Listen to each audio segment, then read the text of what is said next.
충격적인 일이 발생했습니다. 미국 뉴욕 맨해튼에 위치한 고층 빌딩에 허드슨 강이 보이는 회의장에서 미국 사람들 앞에서 한국 사람들과 중국 사람들이 창밖을 바라보며 언성이 높아지고 신경전이 점점 극대화되고 있는데요.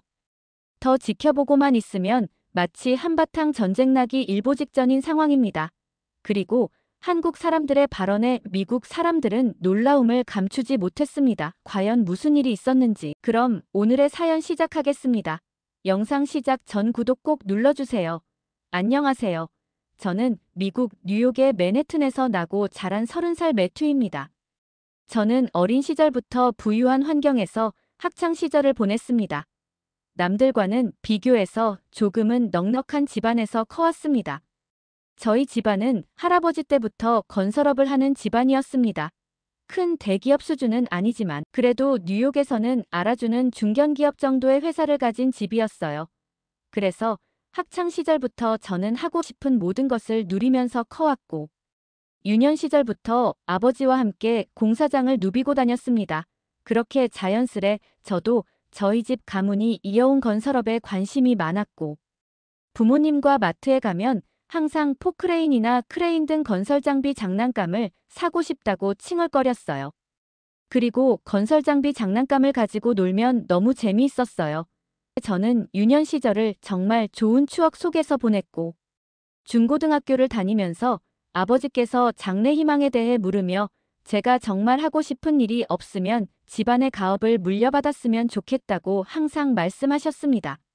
사실 중학생까지는 별 생각이 없었어요. 하지만 고등학생이 되니 곧 있으면 성인이 되고 특히나 미국은 20살 넘으면 독립하는 게 미국의 문화이기도 하고 당장 몇 년 남지 않았는데 제가 사회에 발을 디디면 당장 할 수 있는 게 무엇인가 생각해 보니 크게 할 것이 있는 것도 아니고 선택지도 마땅치 않았습니다. 그래서 저는 집안의 가업을 물려받기로 했습니다. 그리고 아버지께 인정을 받아야 했기 때문에 공부도 소홀히 하지 않고 항상 열심히 했습니다. 1학년 때 성적은 중위권에 머물렀지만 3학년 졸업을 할 때는 전교에서 5손가락 안에 들어갔어요. 그렇게 저는 노력해서 미국의 코넬 대학교 건축학과에 입학했습니다. 대학을 입학하고 학교에 다니며 전 세계에서 다양한 인종과 정말 똑똑한 사람이 많이 오다 보니 저는 더 열심히 해야겠다는 생각을 했습니다. 그리고 대학 생활을 하면서 저에게 없어서는 안 될 중요한 친구를 만나게 된 계기가 생겼습니다. 바로 한국인 친구 민수였는데요. 저와 같은 학과이고 같은 강의를 들으면서 많이 친해지게 되었습니다. 민수하고 친해진 계기는 바로 꿈이 정말 뚜렷하게 있었고 그 목표를 향해서 정말 열심히 달려가는 중이었습니다. 그리고 성적도 뛰어나고 정말 다재다능했으며 제가 모르는 것이 있어서 물어보면 항상 고민 없이 대답을 해주는 친구였습니다. 아무래도 건축학과이다 보니 공학적으로 계산을 하는 일이 많고 창의적인 생각을 많이 해야 하는데 항상 강의 시간마다 교수님의 질문에 누구도 생각하지 못했던 발언을 하며 강의를 듣는 모두에게 신선한 충격을 주는 학생이었습니다. 하지만 민수에게도 어려움이 있긴 했습니다. 아무래도 고향을 떠나와서 타국에서 생활하는 게 힘들었던 거예요. 저는 민수를 저희 집에 초대해서 같이 저녁도 먹고 여러 가지 대화도 나누기도 했습니다. 그러면서 민수에게 물어보았어요. 너는 무엇을 위해서 한국에서 미국까지 유학을 왔고 왜 이렇게 열심히 하냐고 물어보았습니다. 그때 민수의 눈빛을 잊을 수가 없었습니다. 갑자기 눈에서 불이 켜지며 자신의 발언에 소신 있게 말했습니다. 지금까지 각 나라에 대표하는 건물보다 더 위상 높은 건물을 꼭 자기 손으로 만들어 보고 싶다며 더 넓은 시야를 폭 넓게 바라보기 위해 유학 왔다고 말했어요. 그리고 덧붙여 두바이에 있는 부르즈 할리파보다 더 높은 건물을 세우고 싶다고 말했습니다. 부르즈 할리파는 지구에서 제일 높은 건축물이며 아직 그 높이를 넘어선 건물은 없었고 그런 건물을 건축하기 위해서는 굉장히 수준 높은 기술력이 필요했어요. 하지만 그 건물을 세운 건설사는 바로 한국의 삼성물산이었습니다. 그리고 한국을 대표하는 건물은 롯데타워가 있었고요. 그래서 저는 궁금했어요. 한국에는 전 세계를 상대로 유명한 건설사들이 있는데 굳이 미국까지 와서 공부를 하는 게 신기하기도 했습니다. 저의 대학생 시절에 민수는 저에게 큰 영감을 준 가장 고마운 친구였습니다. 그러면서 생각했어요. 저는 대학 졸업 후 한국의 건설사에 취업을 하기로 마음먹었습니다. 그리고 아버지에게 찾아가 저의 생각을 소신 있게 설명드렸습니다. 아버지가 운영하고 계신 회사를 물려받아서 회사를 잘 이끌어 가야 하는데 조금 더 큰 회사에서 경험을 쌓고 오고 싶다고 말하니 아버지는 흔쾌히 승낙하셨습니다. 그리고 졸업 후 한국에 있는 건설사로 취업을 한다고 하니 의아하게 생각하셨습니다. 미국에도 정말 유명한 건설 회사들이 존재하는데 굳이 한국에 가려고 하냐며 말리는 분위기였습니다. 하지만 저는 아버지에게 저의 생각을 말했습니다. 한국에 있는 건설사들이 세계적으로 유명한 회사가 많고 지금까지 건설을 하면서 쌓은 데이터도 많고 전 세계적으로 수주를 받은 것만 보아도 너무나 뛰어나다며 설명드렸고 지구에서 가장 높은 건물이 중동에 있는 부르즈 할리파인데 그 빌딩을 건설한 기업도 한국의 삼성물산이라며 최고의 기업에서 일하고 싶다고 말했습니다. 저의 말을 들은 아버지는 고민을 조금 하시더니 저의 선택을 존중해주기로 했고 한국에서 경력을 쌓아도 된다고 승낙했습니다. 이제는 민수의 도움이 필요했습니다. 민수가 한국 출신이다 보니 아무래도 한국의 기업 문화들을 잘 알 것이고 저에게는 큰 도움이 되는 거였어요. 민수와 오랜 시간 대화를 나누고 찾아보며 제가 원하는 모티브를 가진 기업을 찾았고 그 기업에 맞춰 입사 준비를 했습니다. 그리고 민수와 5년의 시간을 함께 했기에 한국어는 완벽하지는 않지만 어느 정도의 대화는 가능했습니다. 정말 저의 인생에 있어서 정말 감사한 친구였습니다. 저는 열심히 노력하고 공부해서 대학은 차석 졸업했습니다. 그리고 한국의 건설사도 취업에 성공했습니다. 큰 기대를 부품고 한국으로 갔습니다. 뉴욕에서 인천공항까지 비행 시간은 오래 걸렸지만 한국에 대한 설렘에 힘들지는 않았습니다. 비행기가 인천공항에 도착하고 입국 심사대를 통과하고 공항 내부에 들어서자 정말 놀랐습니다. 공항이 정말 크고 엄청 깨끗했습니다. 솔직히 저는 한국이 영토가 작아서 공항도 작을 줄 알았는데 제 생각보다 커서 충격을 받긴 했습니다. 그리고 인천공항 내부에는 실시간 에너지 소비량이 표시되고 있었습니다. 궁금해서 가까이 가서 보니 공항이 친환경 에너지를 사용하는 그런 건물이었습니다. 공항에서 쓰는 에너지를 친환경 생산해서 탄소 절감을 하고 에너지 소비량을 줄이는 게 눈에 보여서 신기했고 제가 대학에서 공부할 때 서적에서 보았던 게 실물로 보니 더 신기했어요. 그리고 공항 내부에는 AI 로봇이 돌아다니며 실시간 출입국 심사대 인파를 모니터로 보여주고 있었고 일종의 내비게이션 역할도 했습니다. 그리고 공항 밖으로 나와서 서울로 가려고 택시를 잡으러 나오니 주차장 역시 정말 알차게 쓰고 있었습니다. 주차장에는 주차된 차량 위에는 태양광 패널이 설치되어 있었고 정말 땅을 알차게 쓰는 것으로 보였어요. 사실 미국에서는 영토가 넓다 보니 사막에다 태양광 패널을 설치하거든요. 이런 데서 각 나라의 환경에 따라 쓰는 방식이 다르다는 것을 느꼈습니다. 그리고 저는 한국에서 이름만 들으면 알아주는 건설회사에 취업을 했습니다. 그리고 아파트를 건설하는 부서에서 일하게 된 거예요. 처음에는 아파트라는 게 생소했습니다. 미국에서는 업무를 위한 빌딩은 많지만 주거를 위해서 높은 건물은 잘 없었습니다. 아파트보다는 주택이 많은 게 사실이었거든요. 하지만 제가 다니는 회사에서는 한국뿐 아니라 해외 각 나라에서 수주를 따내며 아파트 보급을 열심히 하고 있었습니다. 저는 궁금했어요. 한국은 왜 이렇게 아파트를 고집하는지. 그리고 한국에는 어디를 쳐다보아도 눈에는 항상 아파트가 존재하고 있었습니다. 그리고 얼마 지나지 않아서 회사에서 사택을 지정받았는데 역시 아파트였습니다. 서울 도심에 있는 아파트였는데 운이 좋게도 저는 준공한 지 얼마 되지 않은 신축 아파트에 배정되었습니다. 그리고 이사하기 전에 회사에서는 저에게 아파트 어플을 설치하라고 했는데 정말 신기했습니다. 아파트 어플이라니 저는 처음이었거든요.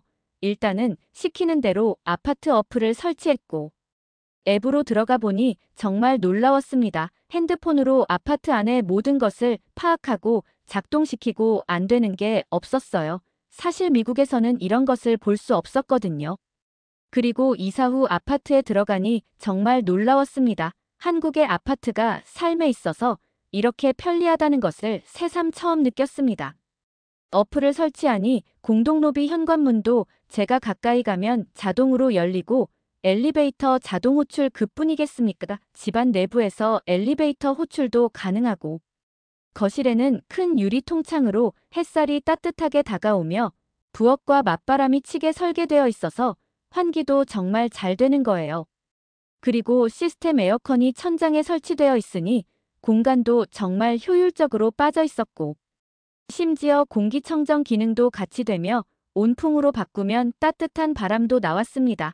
바닥은 보일러를 통해서 따뜻해지고 집안은 훈훈한 공기가 맴돌고 심지어 가전제품도 휴대폰으로 설정을 할 수 있고 말이 건축물이지 아파트가 IT기기나 다름없었습니다. 거실의 벽에 설치된 월패드에는 차량 등록이나 문 열림, 공조기 등이 있고 집안의 에너지 사용률을 볼 수 있었어요. 지금 생각해보면 미국에 있는 주택과는 비교 대상이 불가였습니다. 아파트 내부 곳곳에는 에너지를 감소시키는 것들도 존재했습니다. 주방에서는 절수 페달을 이용하고 있었고 핸드폰 어플로 집안의 에너지 사용량을 보고 지정 사용량을 넘어가면 알림을 주는 등 저에게는 신세계로 다가왔습니다. 그리고 아파트 주차장에는 주차 유도등이 있고 주차장 입구에는 차량 떼수를 알려주는 전광판이 있으며 관리실에는 아파트 전체의 실시간 에너지 사용량이 뜨는 등 정말 차세대 첨단 아파트였습니다. 그리고 옥상에는 태양광 패널이 있었습니다. 여기서 생산된 전기를 공동전기 사용을 하는 데 써서 아파트 공동관리비를 줄인다는 말을 들었습니다.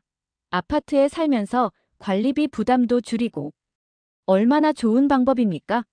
그리고 엘리베이터에 깜짝 놀랐습니다. 미국 뉴욕에도 고층 빌딩이 즐비해 있는데 오래된 건물이 정말 많습니다. 그래서 엘리베이터도 노후화가 많이 진행되었는데요. 그래서 엘리베이터를 탑승하면 고층으로 이동하는데 상당한 시간이 걸리고 여름에는 덥고 겨울에는 춥습니다. 하지만 한국의 엘리베이터는 얼마나 빠르던지. 제가 살고 있는 아파트는 49층 아파트인데 49층에서 지하 6층까지 단 1분도 걸리지 않습니다. 속도에 깜짝 놀랐습니다. 그리고 여름에는 에어컨이 가동되고 겨울에는 히터가 나와서 정말 편리했어요. 공기청정 기능은 항상 작동되었고요. 인간이 살아가는데 이렇게 편리함을 주는 건물은 처음이었습니다. 저는 회사에서 아파트뿐만 아니라 다른 건설을 하는 프로젝트에도 참여했고 교량이나 터널 등 다양한 업무에서 경험을 쌓았습니다. 정말 한국의 기술력이 이렇게 높은 줄 상상도 못했습니다. 불과 100년 전만 해도 한국에는 고층 건물이라고는 하나도 없었는데 반면 미국 뉴욕에는 고층 건물이 상당했거든요. 그런데 반세기 만에 이렇게 수준 높은 기술력을 가진 나라는 아마 한국 빼고는 없을 겁니다. 한국에서 3년의 시간은 정말 빠르게 흘러갔습니다. 저는 이제 미국으로 돌아갈 시간이 왔습니다. 막상 한국을 떠나려고 하니 너무 아쉬운 부분이 많았습니다. 너무 편리한 생활을 하다가 다시 불편한 생활을 하려고 하니 내심 떠나기 싫었습니다. 저는 한국에서 일하면서 꿈이 생겼습니다. 미국에도 한국처럼 스마트하고 편리한 건물을 건축하는 게 저의 꿈이었습니다. 그래서 아쉬움을 뒤로하고 다시 미국으로 돌아가게 되었습니다. 한국은 정말 저에게 있어서 놀라운 경험을 이루게 해주는 나라였습니다. 그렇게 미국으로 돌아와서 미국의 대기업 건설사에 이직을 했습니다. 아무래도 한국의 대기업 건설사에서 근무했던 저를 좋게 봐주어 스카웃 제의도 왔었고 제가 미국으로 돌아오는 시기도 적절해서 타이밍이 딱 맞아 떨어졌습니다. 저는 미국에 이직한 회사에서 능력을 인정받으며 근무했습니다.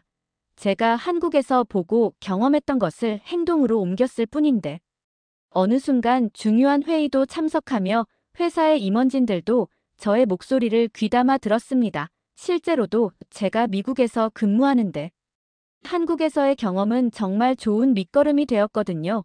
그리고 회사에서 뉴욕 맨해튼에 새로운 고층 빌딩을 세울 예정인데 파트너십을 맺을 건설사를 찾고 있었습니다. 왜냐하면 아시다시피 이미 맨해튼은 고층 빌딩이 너무 많이 있고 빌딩 사이에서 건물을 짓는 것이 생각보다 높은 기술을 필요로 하는 일이었습니다. 그리고 맨해튼에서 빌딩을 세우면 건설사의 이미지도 높아지거든요. 세계 최고의 땅값을 자랑하는 뉴욕에서 건물을 세우는 게 그리 쉽지는 않은 일이었기 때문입니다. 그렇게 세계 곳곳에 많은 건설 회사들이 수주를 따내려고 참여하고 싶다는 연락이 왔습니다. 저희 회사에서는 담당자들이 심사숙고하여 지원했는 건설 회사들을 추렸고 그중 두 회사가 선택되었습니다. 하지만 선택되었다고 해도 실무팀과 마지막 대면 회의를 통해서 선택을 하기에 아직 한 번의 차례가 남았습니다. 그렇게 선정된 건설회사는 한국의 건설회사와 중국의 건설회사였습니다.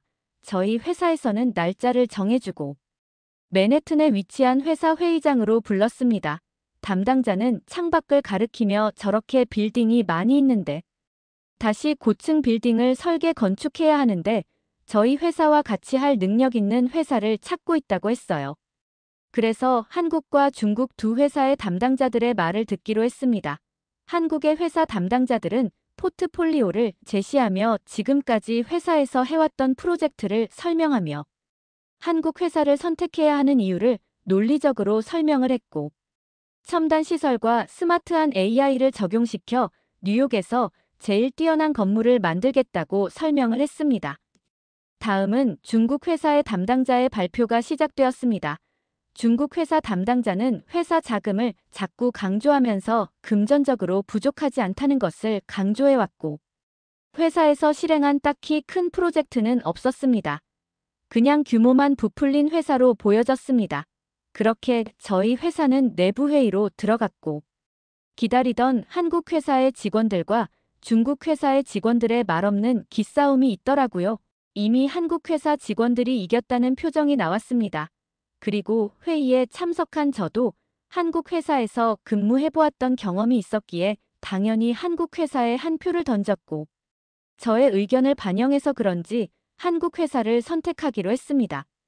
그리고 한국 회사를 선택하자고 했는 이유는 한국 회사는 어려움이 있어도 한국인들의 특이한 점 때문에 꼭 극복을 하고 납기 기일은 무슨 일이 있어도 맞추는 게 신용이 너무 좋다고 평가했습니다. 그리고 회사 신용도를 찾아보니 정말 뛰어났고 지금까지 건설했던 건물도 정말 많았으며 회사의 역사도 오래되었습니다.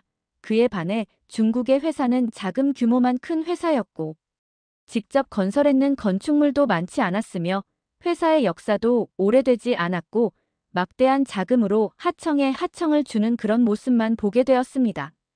그리고 두 회사에게 통보하는 일만 남았습니다. 임원진들하고 두 회사의 직원들이 있는 회의실에서 한국 회사를 선택하기로 했다고 말했고 한국 회사의 직원들은 환호성을 질렀고 중국 회사 직원들은 힘없는 발걸음으로 돌아갔습니다. 그리고 한국 회사의 담당자들과 얘기를 나누고 서로의 장단점을 보완하기로 했습니다. 저희 회사는 아무래도 첨단 기술과 AI 기술이 부족했기에 많은 도움을 바란다고 말을 했고 한국인 직원들은 그런 점은 걱정 말라며 뉴욕에서 가장 멋진 빌딩을 세워보자고 강력하게 말했습니다. 그렇게 계약을 한 후 저는 회사 회의 시간에 한국 건물의 우수한 점을 경험했던 내용을 토대로 미국 사람들이 경험하지 못한 건물을 만들자며 한국 건물의 우수한 점을 전부 다 모티브하자고 강하게 말했습니다. 저는 이런 경험을 또 만들고 저희 집안의 사업을 물려받고 싶었습니다. 밖에서 일했는 프로젝트로 인정받아서 아버지에게 당당히 인정받고 싶었거든요. 이렇게 저는 우연찮게 한국 덕분에 인생이 탄탄대로로 바뀌었고 제가 나중에 집안의 회사를 물려받아서 경영하는 그날이 온다면 한국에 가서 한국 건설사와 파트너십을 맺고 멋진 프로젝트를 추진하고 싶습니다. 그리고 마지막으로 한국인 친구 민수에게 다시 한번 고맙다는 말을 하고 싶습니다. 제 인생을 송두리째 바꿔준 정말 고마운 친구입니다. 오늘의 이야기는 여기까지입니다. 매튜가 얼른 집안의 회사를 물려받아 한국에 와서 멋진 프로젝트를 성공하는 그런 날이 빨리 오길 바랍니다. 여러분들의 의견은 어떠신지 댓글 많이 남겨주세요. 잘 들으셨다면 구독과 좋아요 꼭 부탁드립니다. 영상을 제작하는데 큰 힘이 됩니다. 다음에는 더 좋은 사연으로 돌아오겠습니다. 지금까지 하루튜브 김민정이었습니다. 감사합니다.